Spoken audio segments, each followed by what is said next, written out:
let us start discussion on Indian literature, particularly literature in Sanskrit language.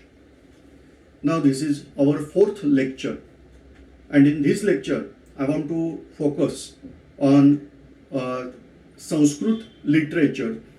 But prior to that, the first part of this lecture will be there on the various languages used in India. And then we are switching over to this discussion. So first I must explain the languages in India. Now obviously the ancient most language as we consider that is Sanskrit. But there are people, they always want to put contradiction, some cross-checking over that. The word Sanskrit, that those who are aware of the Sanskrit language, they are aware that it is a past passive participle of the word sanskar. From sanskar, I can convert whatever the Sanskrit, like that they are saying, argument is there. So there must be some initial Indian language which is later on converted into a language which is well dressed out, that is called as Sanskrit. So Sanskrit is not ancient language according to this concept. Whereas what we believe that Sanskrit is the original language and from that other languages are derived. Now here the most important thing, they are giving certain evidences. Obviously these evidences are not that valid. They say that first Sanskrit inscription we are getting, that is in Gujarat, a state, that is a place that is called as Junagadh. That is called as Junagadh inscription, where King Rudradaman, Scythian king was there, named as Rudradaman. His achievements are mentioned in that inscription in Sanskrit language. This is in much later phase, somewhere in the 1st century of AD.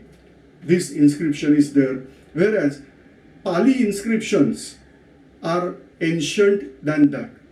The great emperor Ashok, he established Ashok pillars all over India, at that time all over India, and so these inscriptions are there in Pali language. So that's why they say that Pali should be first and Sanskrit is in latter phase. But it is not only question of inscription. The question is of whatever the language was existing prior to that. And then we are aware that Sanskrit was existing prior to that. We have the greatest evidence of that, that is the Rigveda, the Vedic literature. That's why we have to focus on this literature part first. The Vedic literature is there, that is Rigveda. According to Indian scholars, the Rigveda is the ancient most book in the world and which is in Sanskrit. Whereas according to some Western scholars, Zend Avesta, that Zend Avesta is book given by Zoroastrian people, Parsi people. Their sacred book is there, that is called as Zend Avesta. That is the ancient one. Anyway, both books are very, very ancient. But according to some scholars, Rigveda is the ancient one. So that's why we want to point out there that that book is in Sanskrit. If we are talking of Zend Avesta, then Zend Avesta is also very ancient book. And surprisingly, the both languages are having tremendous similarities. That is, whatever the language in this Iranian ancient scripture, that is Zend Avesta, and whatever in Vedic literature is having tremendous similarities. Anyway, there is no question that Sanskrit is ancient one. Now Sanskrit is divided into two parts. One part is called as Vedic Sanskrit, which is the ancient one. Other, that is called as Laukik Sanskrit, which is comparatively modern. I am not saying that modern means developed in 18th century, 19th century like that. But compared to Vedic Sanskrit, this language is modern. So we are calling it as Laukik Sanskrit. Apart from that, another language, or that is actually a family of language you may come across, that is called as Prakrit language. The Prakrit is the language which is derived from Sanskrit and which was popular in different part of India. It is not all over India, only one Prakrit language was there. There are some 6 Prakrit languages reported by Panini. Panini is the grammarian of Sanskrit language as well as Prakrit language. You can observe the list of these Prakrit languages where Maharashtri, Paishachi, Magadhi, Shauraseni, Pali, like that languages are there. They are called as Prakrit languages. So Prakrit language is the language which is derived from Sanskrit but which is not Sanskrit. But it is essential character that language must be derived from Sanskrit, then only that is called as Prakrit. Otherwise we can't call it as Prakrit. The best example of Indian language only, which is called as not Prakrit language, that is Tamil language. So Tamil is also Indian language but not originated from Sanskrit. Whereas some of the words now they are taken out from Sanskrit. Maybe possible in Tamil, I am not aware of that language. But those who are familiar with that language, they can identify the Tamil word and non-Tamil word or other than Tamil word. I am only peculiar with some of the names of South Indian people where I found that some part of that word is not familiar with me and some part is familiar. Say for example, try to find out the full name of former Prime Minister of India, P.V. Narasimha Rao. Out of that, I am familiar with this Narasimha Rao, which is Sanskrit word. But what is the origin of P and V? Just find out full form. You will find that those who are from North Indian side, they will not able to get meaning of that P and V. Another South Indian Prime Minister, H.D. Deve Gowda. So that Hardan Haldi Dode Gowda Deve Gowda, like that some full form is there. So like that what words they are having, or even VVS Lakshman, we are saying very, very special Lakshman. But what is that Vangi Puruppu and all that? I am not able to get the meaning of that, but Lakshman, Sanskrit word. So like that, we can distinguish between the Tamil originated language and Sanskrit originated language. Now Sanskrit originated language, they are called as Prakrit language. At that time, 6 Prakrit languages were given. The grammar of these 6 Prakrit languages were given by great grammarian named as Panini.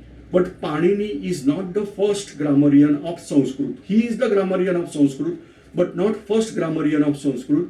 The first grammarian of Sanskrit, according to known fact, that is Yaskacharya, ancient sage named as Yask. We are honoring as Acharya.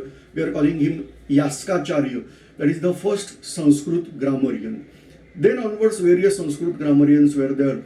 Out of that, today, what grammar we are following, that is given by Panini. At the same time, this Panini given the grammar of 6 languages. They are called as Prakrit languages, where he considered Maharashtri as the best Prakrit language, and according to, he is giving detail of grammar of Maharashtri language, whereas other languages, when they differ, he is giving differences of other languages with Maharashtri language. Keep in mind, Maharashtri language means not the language spoken in Maharashtra. At that time, this language was the spoken language in Haryana, then western part of Uttar Pradesh, Rajasthan, Gujarat, Malwa, that is western part of Madhya Pradesh, and Maharashtra, Vidarbha. Today Vidarbha is part of Maharashtra, but in old days it was not part of Maharashtra, it was considered as part of central province, so that Vidarbha and Goa. In this territory, whatever the language was spoken language, that is called as Maharashtri language, where these are considered under Prakrit languages. Now, we are switching over to Vedic and Laukik Sanskrit. The Vedic Sanskrit is having tremendous similarity with Persian language. The thing is that Persian language that we are calling as ancient Persian language, or that is given in Zend Avesta, that is having similarity. Let me clarify some of the verses of ancient Persian language. In much later phase, there was an emperor in Persia named as Aryaramna. His some inscription is found.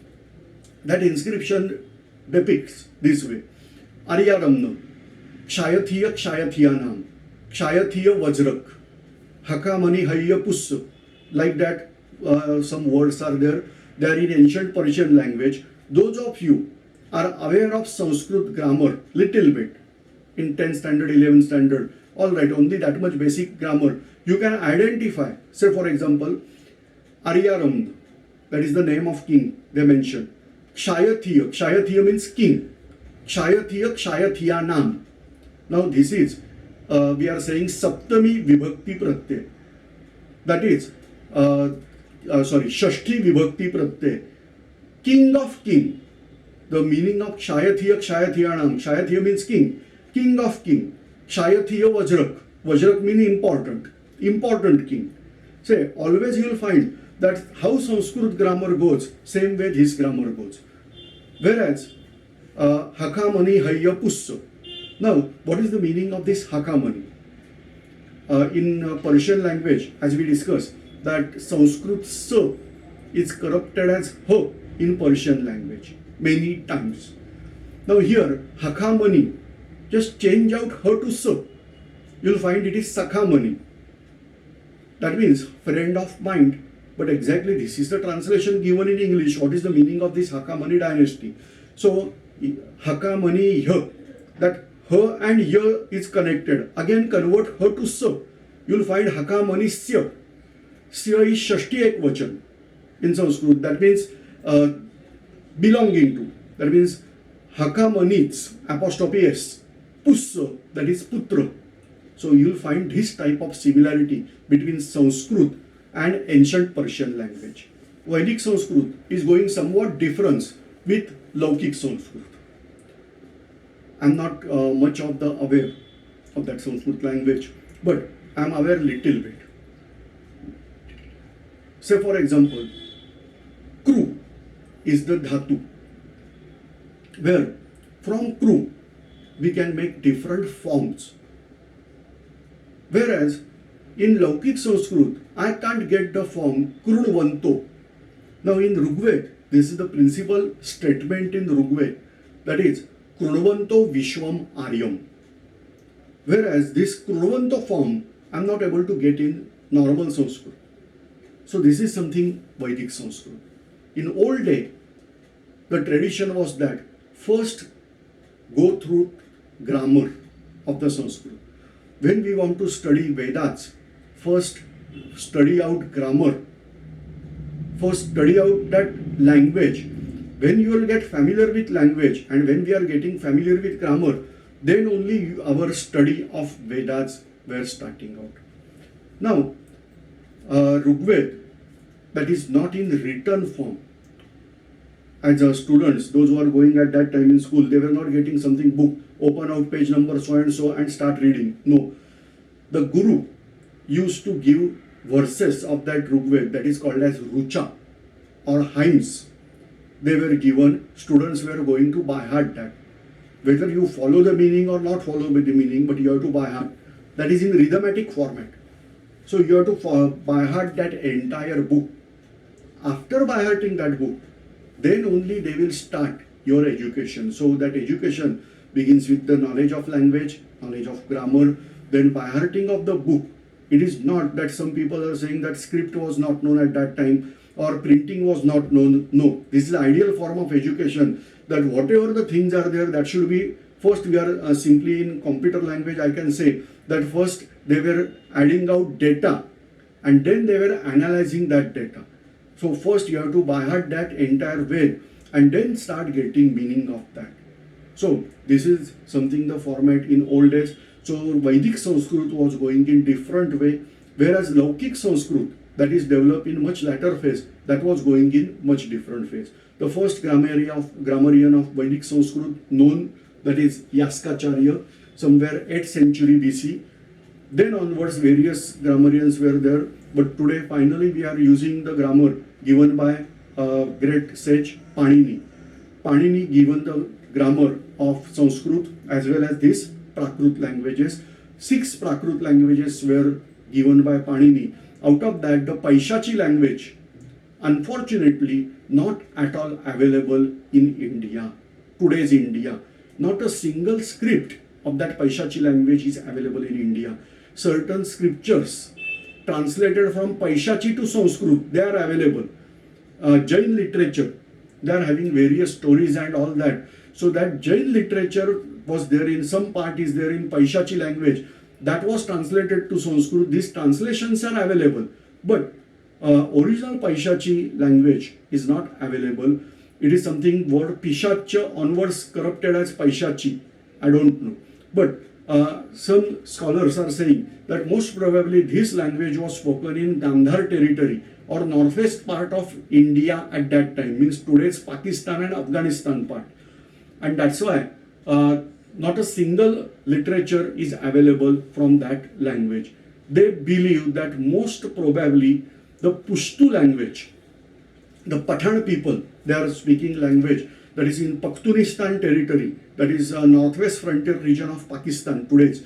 There, they are speaking out a language that is called as Pushtu language. That Pushtu language is derived from Paishachi language. But we don't have strong evidences. Only they believe that. So this is the thing. Whereas Pali language got tremendous popularity, particularly because of spread of Buddhism after Emperor Ashoka. And lot of literature is available in Pali language that is called as Tripitaka, that is Buddhist literature, that is also there.